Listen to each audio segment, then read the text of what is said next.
Hello, welcome aboard. Um, so tonight the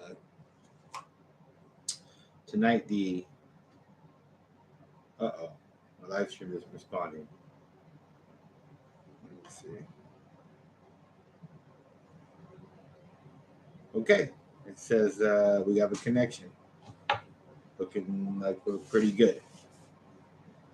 Uh, Hoping that we have a decent live stream connection. I'm looking all right here. Let's see, let's square this up. So I'm looking at you when I'm looking at the screen. All right, yeah. So as you guys can see, if anybody out there has a fishing story or a hunting story or an outdoors hiking story that you'd like to share, go ahead and call the phone number on the chat line, and we'll talk about it. I'll take you live on the air here. So hopefully somebody out there wants to watch, call in and talk about something that you've done.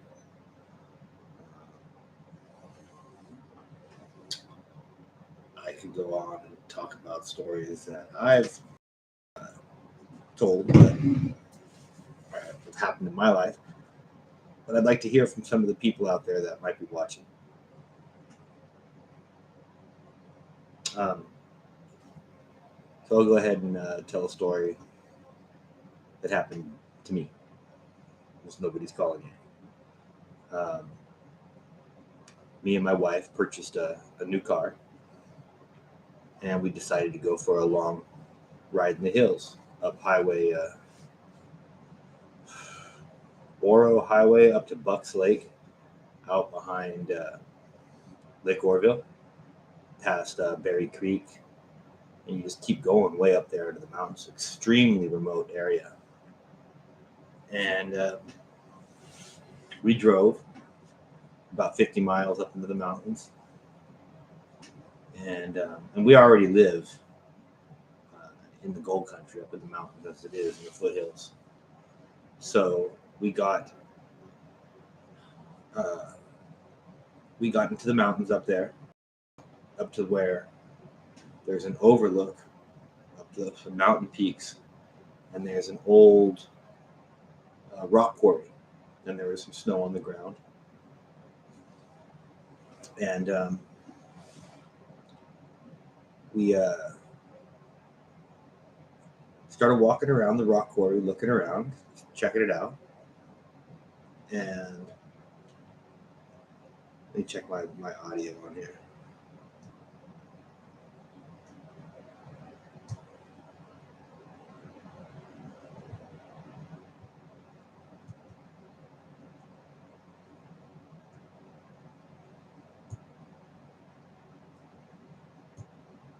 So we're looking around on the rock quarry, and we find a footprint that's about 18 inches long. And 18 inches long. So I am getting audio if you need to check that. So I see this giant footprint, and we think to ourselves, could that be Bigfoot? Could that be a Bigfoot footprint? Because it was partially in the snow and it was partially in the mud, but you could see the toe prints. And mind you, this place is extremely remote, and it didn't look like anyone had worked it in, maybe 10 years. It could have been less time, but it was extremely remote. And there was still fresh snow on the ground that hadn't been disturbed in quite a while. Yet there was this footprint in the mud and the snow there. So at the time, I didn't take it too seriously. I just looked at it and took it as a note and thought, wow, that could be Bigfoot. But then I realized later, when we were on a vacation uh, to Humboldt County that we went to this town called Willow Creek, where there is a museum for Bigfoot memorabilia and Bigfoot sightings, and where there's a whole list of, I want to say 100, 150 sightings that had been reported over the years there in Humboldt County. And it they had, what really struck me when I went in there and looked at all the different information that they had on hand was the fact that they had a casting of the footprints that people had seen and had found in their area over there. And the footprint was damn near identical to the footprint that we saw in up there by Bucks Lake. So it really made me, think about it, and I really had to take it seriously after that there may be a Bigfoot in the forest. It might not be something that we totally grasp. Maybe it has a chameleon ability or something along those lines, because obviously we would have found it by now, or if somebody would have real clear pictures of it if it didn't have some form of chameleon ability, right? So yeah, that happened. I that kind of made me. I'm not going to say I'm a believer in Bigfoot, but I definitely have an open mind to it now. Because if it wasn't real, or whatever made that footprint in the mountains where I was up there at Bucks Lake was a real thing, and that same footprint was casted, and they had a mold of it there, not a mold, but a casting of the footprint there in the Willow Creek Museum in Humboldt County. And that really struck me as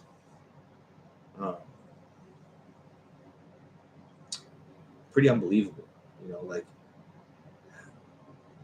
those castings were taken some 30, 40 years ago. So it must be a species, for them to have the same tracks. You see a big print, you know what a big bear print looks like. You see a big deer print, you know what a big deer print looks like. So I have a buddy of mine that wanted to tell some fish stories. Since nobody's calling in, I'm going to give him a call and see if anybody wants to talk about fish stories or hear this fish story that my buddy has. Let's give him a ring.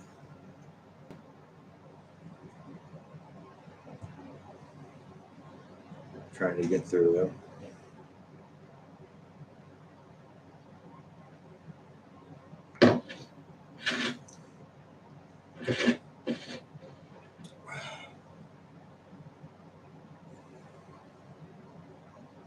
Not getting through yet. Just hoping some more people come on board. So one of the reasons I'm doing these live streams, is so if anybody out there has a fish story or a hiking story or any kind of outdoors information or story or something that happened to you in your past that you want to share, this is the outlet for it. Let's hear about it. Share it with us so people can hear about it from here on. It'll be on the channel. My power just flickered on and off.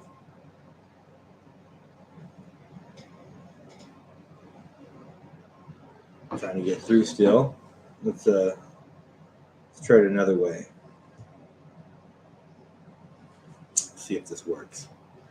This guy's got some good fish stories.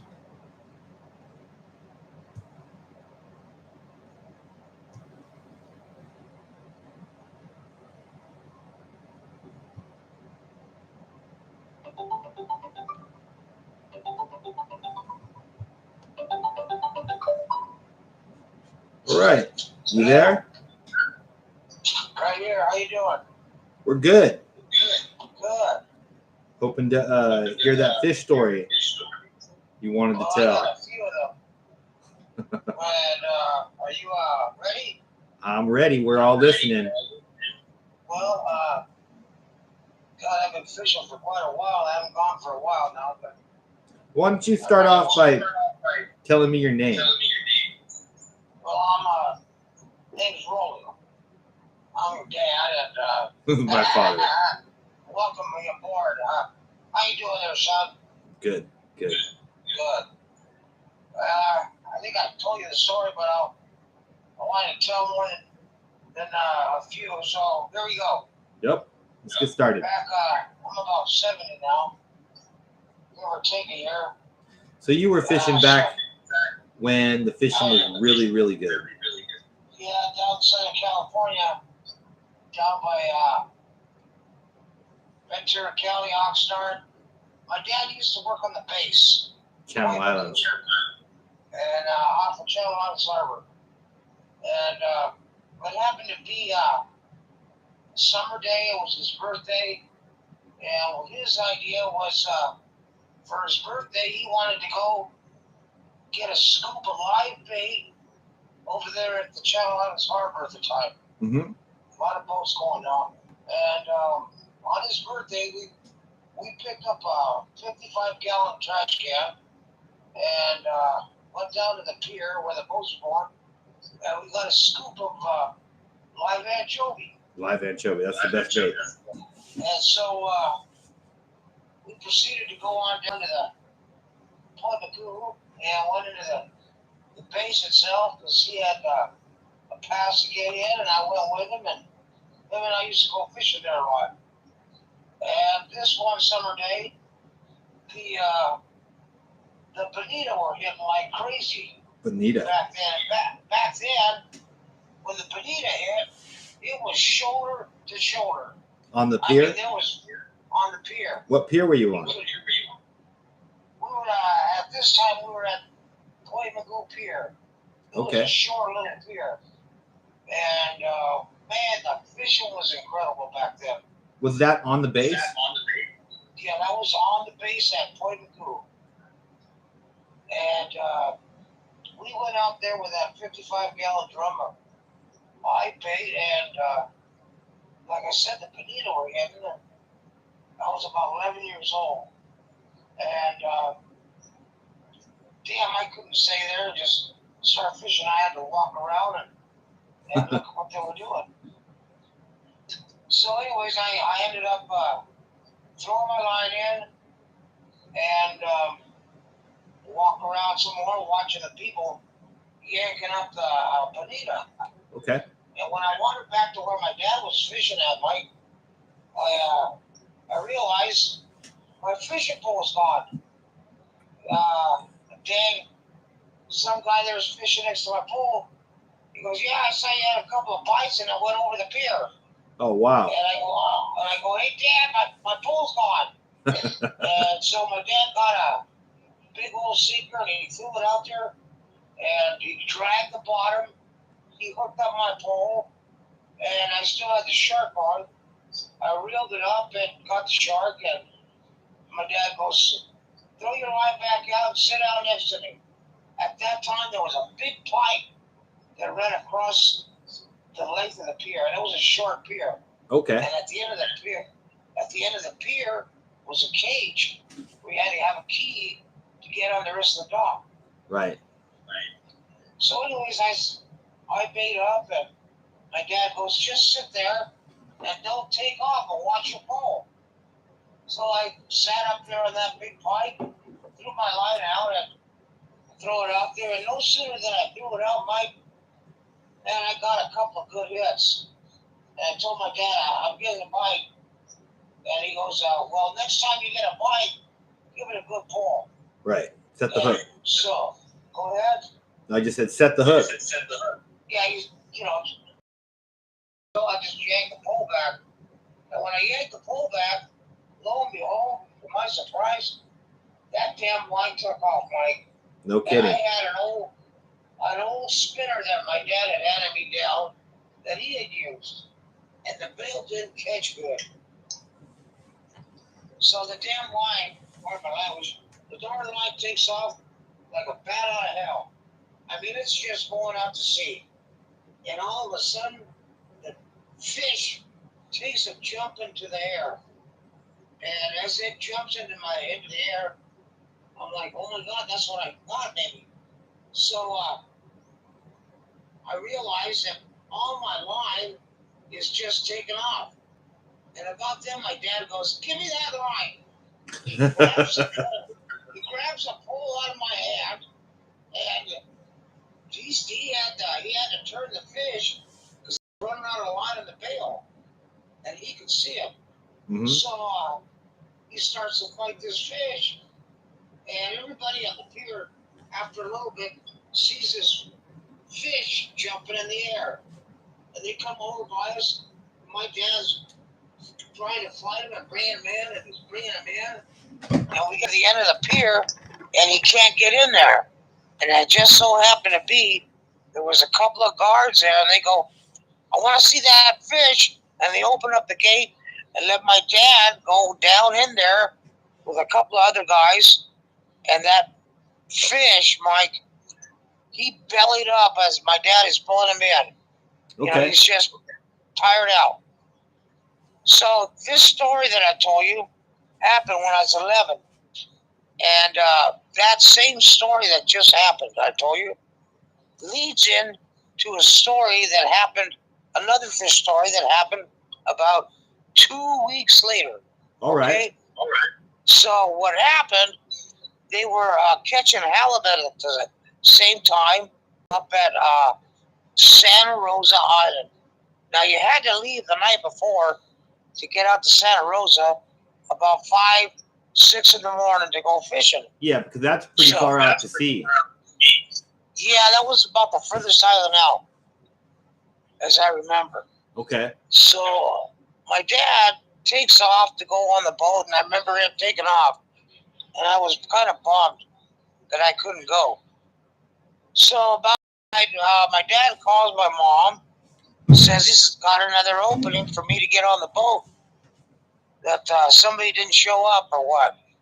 So he comes back and picks me up at midnight, and we go back to the boat, and I'm like, all these men are on the boat, and I'm like sitting around watching. I'm just like, wow.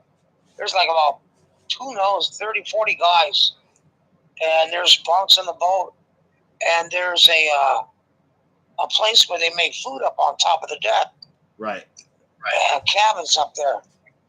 And I wandered up there, and I'm like watching all the guys come in, and I didn't get in the bunk. I sat up there and I knocked out of sleep.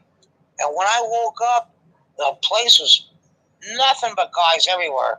Packed and full. There was 3 guys sitting at the table where I'm waking up at. And they're talking about a guy and his son caught a 43-pound white sea bass out of the base of Point Magoo.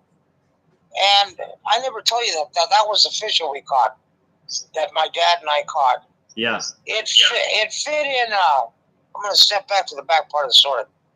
That fish that we caught fit in the bathtub from one side to the other. Okay. It was beautiful. Beautiful white sea bass, 43 pounds. That's a fish of a lifetime right there. Back up to the other story.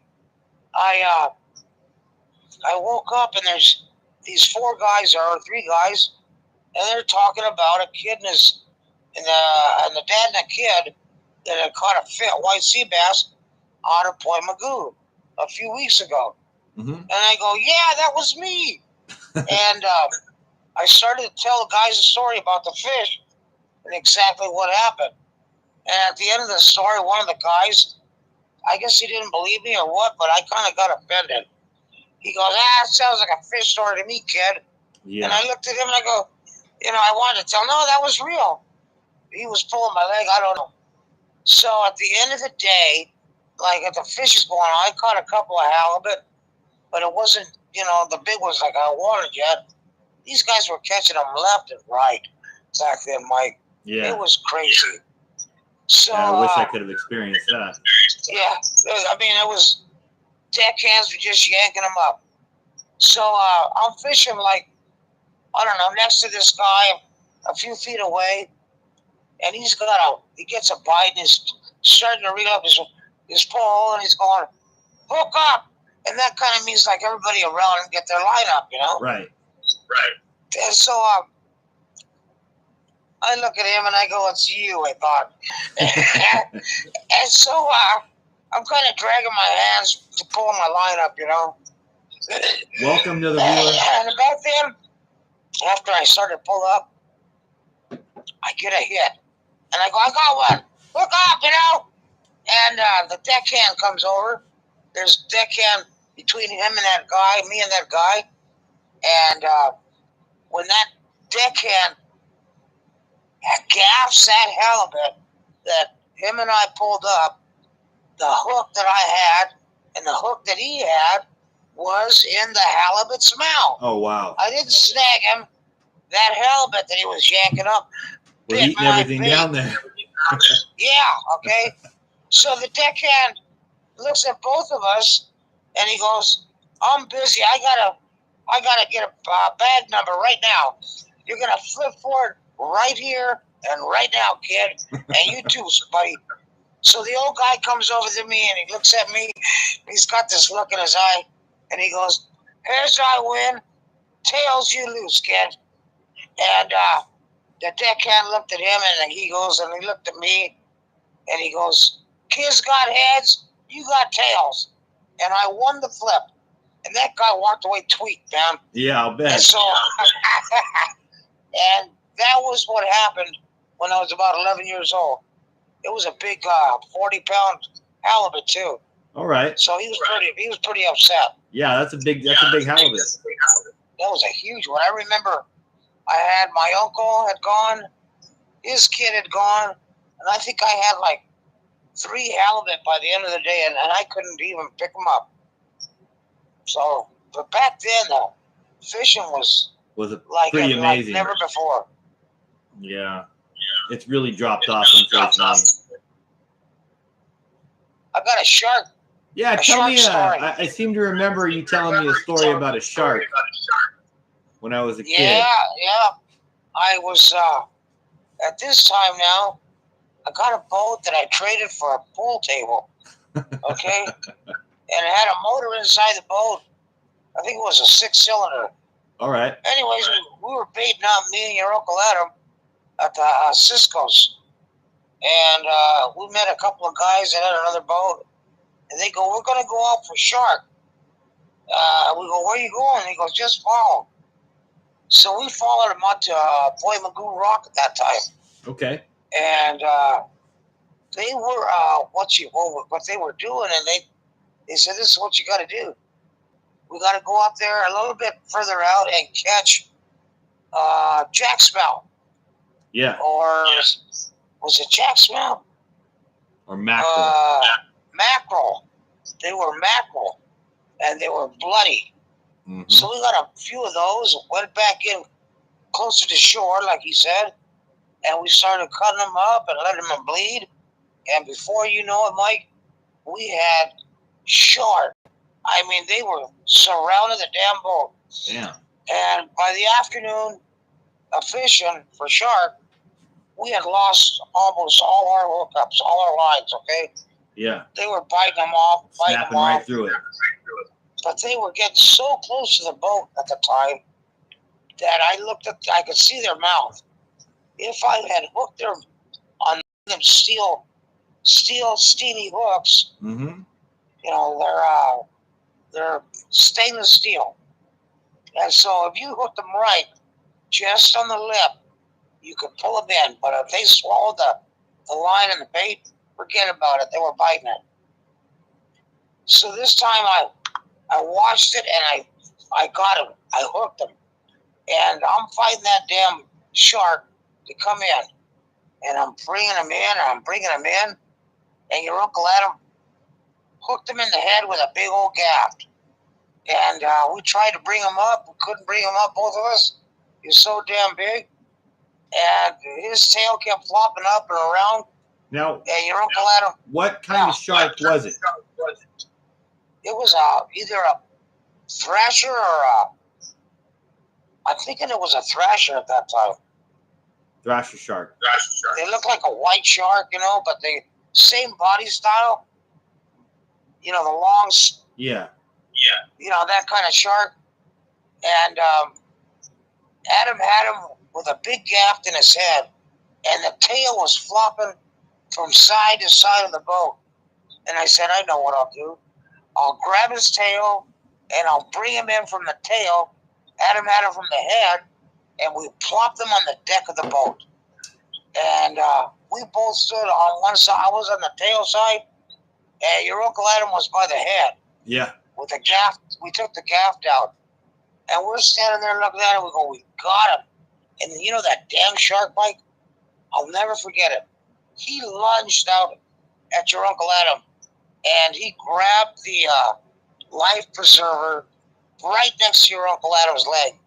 He put his teeth into that and just started twisting. Wow. Twisting. Yeah. If he would have, we both jumped up high. He jumped, and we go, let's cut his head off right now. That's what we did. Yeah. You got to be careful when you get a shark. I'll never forget that. Yeah, that's something else. That was a couple of them that I remember. Well, there's some pretty good stories, Pops. I tell you, that was, I'll never forget them, any of them. Of course, I've been with you and your brother. You guys catch fish like crazy. So, yeah, but not that size. Well, by that time, I had brought you guys up north, and the fishing had totally changed. Yeah. So, but I remember there for a while, it got really poor down there in Ventura County. And the Cisco's closed. Yeah, they did. I don't know if they're open anymore, but no, they are open now. They are. Yeah. Remember, we had gone down there, and they were closed. I remember that. Yeah, that was sad. In fact, I was kind of shocked. Yeah, I was shocked too. Yeah. Those were some time ago. Well, thank you for the story. Yes. And the day you want to hear a UFO story, I got one of them too. All right. Well, we'll do another show on UFOs. All right. You got anything? You ever run into Sasquatch? Sasquatch stories? I can't say I have. All right. Although Well, good enough. I've heard stories of Bigfoot being seen big feet, Yeah. We counted my story a little earlier. But all right, Pops. Thank you. I'll talk to you later. Love you. Love you too. You have a good evening.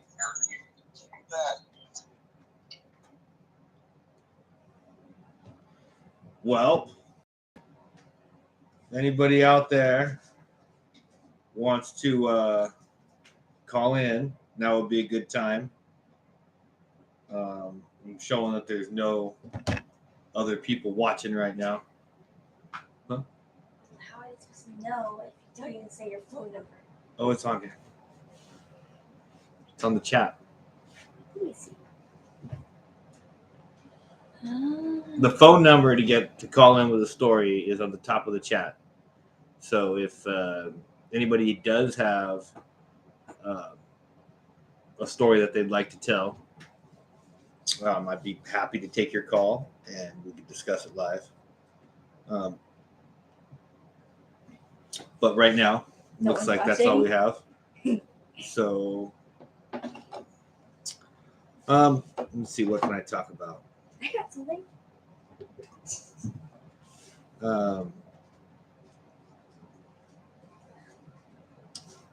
let's see. I'll tell a story a friend of mine told me. It's passed on now. Dave Taylor. He told me about how he lived up in Nevada City. He had a house on the top of Banner Mountain, and how he had lived there for 30, 40 years and had never really encountered anything out of the ordinary other than, the raccoons and the skunks and the deers and the occasional brown or black bear that would come by the property. But one night, something came that was howling through the woods, extremely loud, to where you could hear it from mountaintop to mountaintop. And it didn't sound like anything he had ever encountered in the forest before. And it bothered him in such a way that he told me the story. There's no proof as to what it was, but the question is, what could make that noise, right? What is capable that lives in the forest to howl as loud as, say, a diesel horn? Certainly it's not a mountain lion. Certainly it's not a bear, and it's definitely not a dog. And I don't believe a human could holler that loud. So, I'm just going to go ahead and repeat this.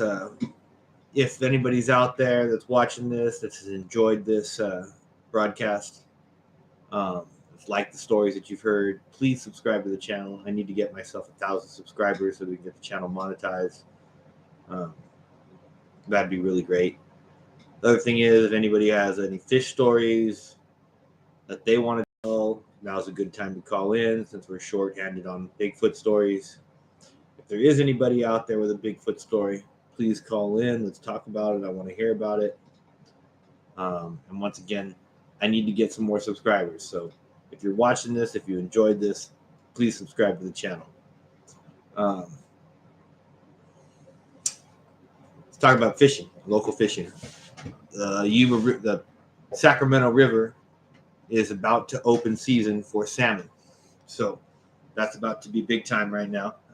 We're about to have salmon in the Sacramento River system. I'm going to be going salmon fishing, and I'm going to be getting in on that action. I like to go to the salmon hole over there in Orville at the spillway where they just pack in, and it's kind of combat fishing. But if you've never done combat fishing, it's different. Let me put it that way. You got to get out there, you got to get your gear, and you got to kind of elbow in between some guys and start casting into a spot where you believe the salmon are at. And you know what? When you're fishing in the salmon hole, it's pretty intense. You have to holler out, coming in, so you don't get a hook in the face or in the ear on your way in. So because everybody's casting, boom, boom, boom, and they're, like I said, they're shoulder to shoulder. But once you get your spot on the cement wall or on the bank there where the water's rushing, it's a matter of time before you get your salmon. And what's great about it is, if you get there during the right time of the year, you can get some really fresh salmon in that hole. They're not that beat up yet. So yeah, it's time to get ready, get your gear ready, get those minnow jigs, those 4 or 5 ounce, 6 ounce jigs ready, and you cast them out there, hook up with them salmon. Out there in the salmon hole on behind up there in Orville, people are using a different setup. It's not like fishing for salmon in the Sacramento River. By Sacramento, it's a little different. It's the Sacramento River, but it's a little different than fishing from a boat for salmon. From a boat, you're using those minnows, those steel minnows with a single hook, and you're just bouncing the bottom with them, right? You're bouncing the bottom. They're like 5-6 ounces, 4 to 6 ounces is pretty much standard. So that's how you fish off of a boat for salmon. But if you're going to go to the hole, you're going to use maybe a 2-ounce weight, maybe down to a 1-ounce weight, sliding weight, and then you're going to have a barrel swivel, and then you're going to have up to 6 feet, I believe, is what they put the limit is, a 6-foot leader, and then you're going to have a nice size sturdy single hook, probably like a 2-aught, and then you're going to put some thread. So I'd like to use some red yarn and a bead on the hook. And what you're imitating is a salmon egg with some, when a salmon lays its eggs, it's got like some flesh attached to it. So what you're imitating is a salmon egg that's gone adrift. And the salmon will grab it and try and stick it back into the rocks. And so they don't actually swallow it. What they do is they pick it up, they go to put the egg back into the rocks, and then you set the hook as they pick it up and go to put the egg back in the rocks. It's pretty specialized. But when you figure it out, you can catch a lot of salmon there pretty quickly. I know I've personally fished that hole and hooked so many salmon in one day that my arms couldn't work anymore. Like, they just were dead. So it's pretty productive when you get in there and you get some nice fish. And I suggest smoking those fish because some of them are beat up, some of them are a little bruised. I have had some really nice fresh ones out of there that tasted excellent, just on the barbecue, a little teriyaki sauce. But if you get a more beat up one and you want to just keep it because it's the only salmon you're going to catch for the season, I suggest smoking it.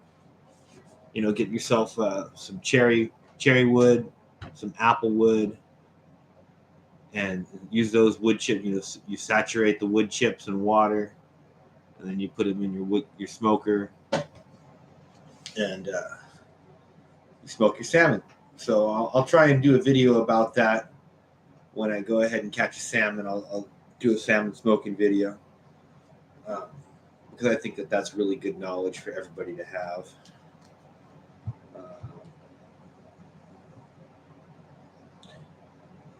Getting pretty slim here. Nobody's tuning in, so we're coming up on the little past the half an hour mark that we've been live.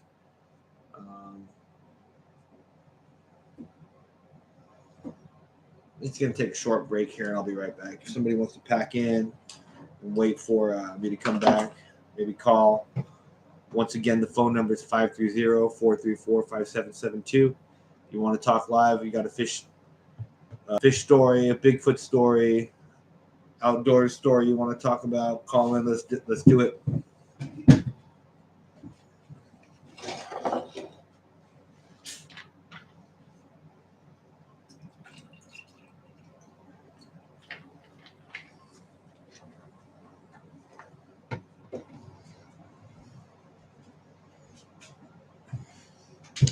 Myself a little bit of pop.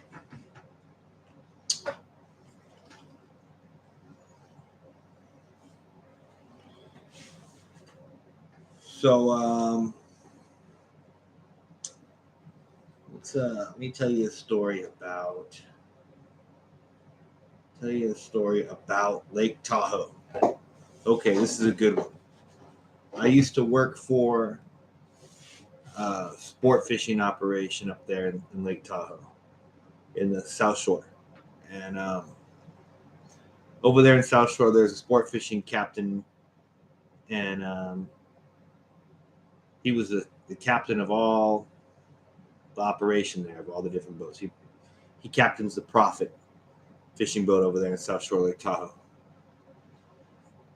And, you know, I had been talking to the guys when I worked there if they had ever seen or, you know, encountered anything unusual on the lake. Because there's stories of Tahoe Tessie, which I'll talk about that after this story. So what happened was I asked my captain, the guy that I worked for, I was a deckhand on the Hopper 3. And he told me that his boss had seen these big white fish. We called it the unknown fish because nobody seemed to know what the unknown fish was, right? And then they're supposed to be about 4 foot long and live at the bottom of the lake, big white fish. Now, the video I saw had the white fish at the surface, and it came to the surface. No one knows why, if it was sick, but the captain had pictures of this fish.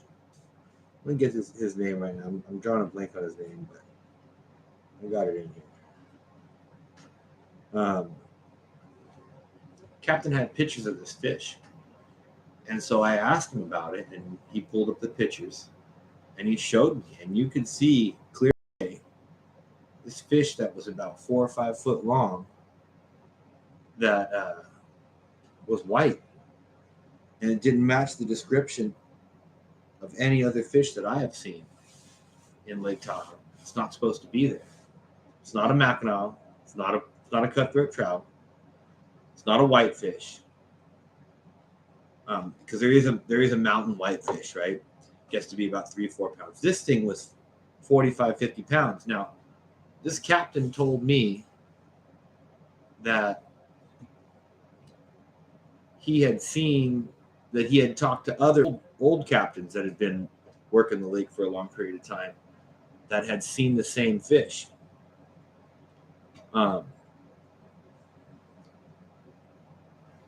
At certain times of the year, it would come to the surface over by Carnelian Bay, I believe is where it was spotted at, and come up to the surface and kind of flop around and then go back down to where, you know, we think it goes back down. You know, nobody really knows why it came to the surface. Maybe it was sick, maybe it was spawning, you know, but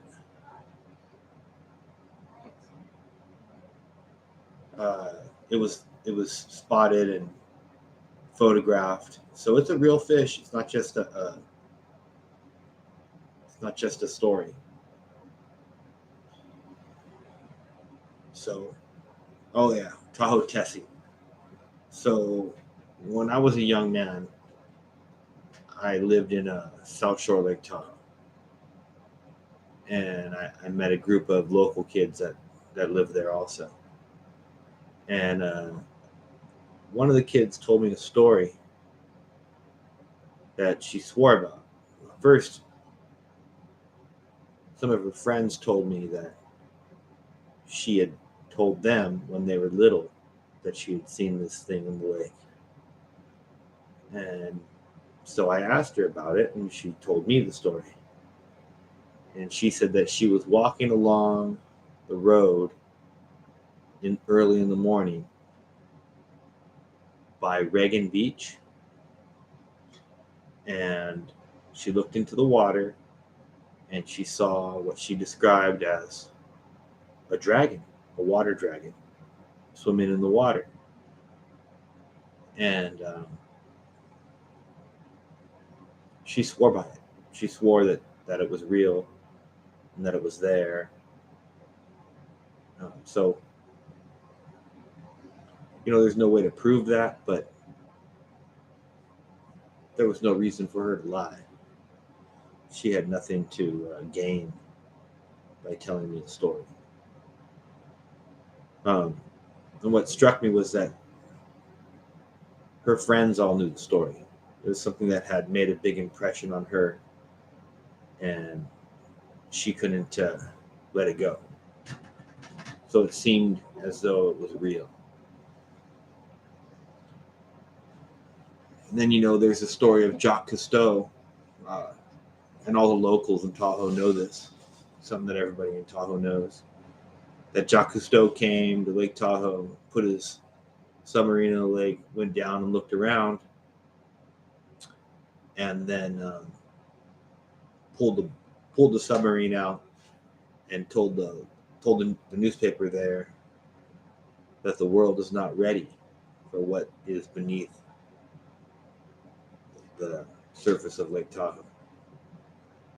So that was a very intriguing statement that he told about what he saw and found.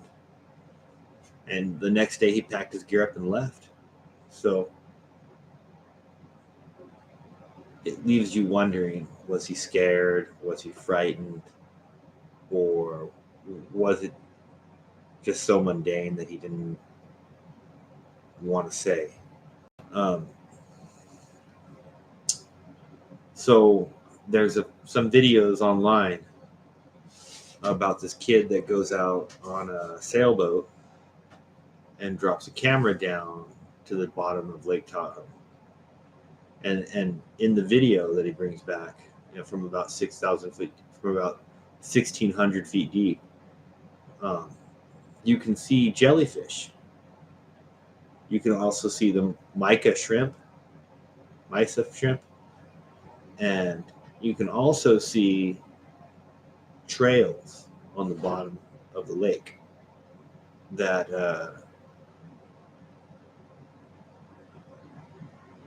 are unknown, or no one knows what caused them. So, just interesting and intriguing. And, somebody should get to the bottom of it, because there's, tens of thousands of people that vacation on that lake every year. And, it is kind of strange. It's kind of a strange lake, because, it's a beautiful lake. I love it, but people drown there every year. And some of them aren't recovered, So it's deep enough to where it's pretty easy to see how if you drown, there's a good chance no one's going to find you. So it's not like it's a huge mystery how they disappear. But then at the same time, we have good divers and good equipment and good cameras. And why can't they find the body? Right? It's not like there's a bunch of current in the lake. They're going to drift straight down. There's no interesting thing about Lake Tahoe is it's so deep that when something sinks down, it just stays down. The lake never turns over like a normal lake. I say normal, an average depth lake. When it gets to be winter, the cold water fills the lake, and then when summertime comes, the warm water at the surface kind of turns over from the bottom. So that's what normally happens in a normal depth lake. But in Lake Tahoe, there's no current. The water never turns over. If you sink, you stay down there.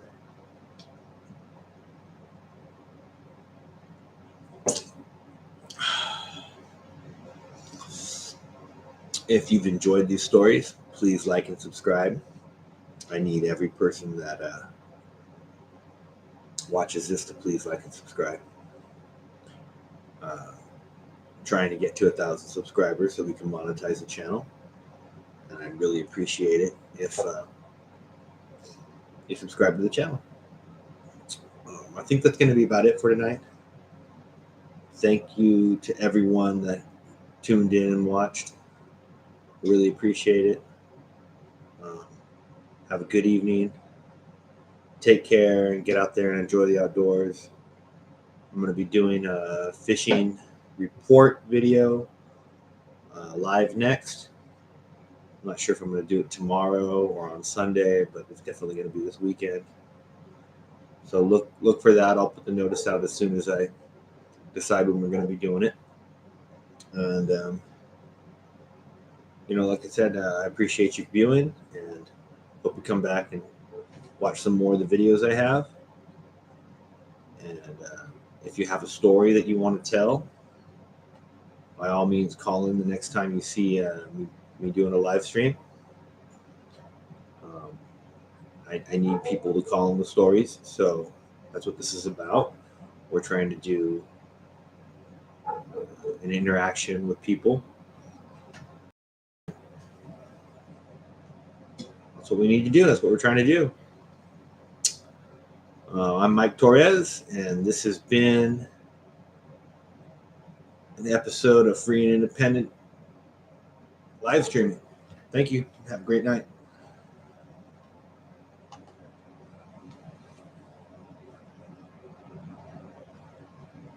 Here we go. Have a good night.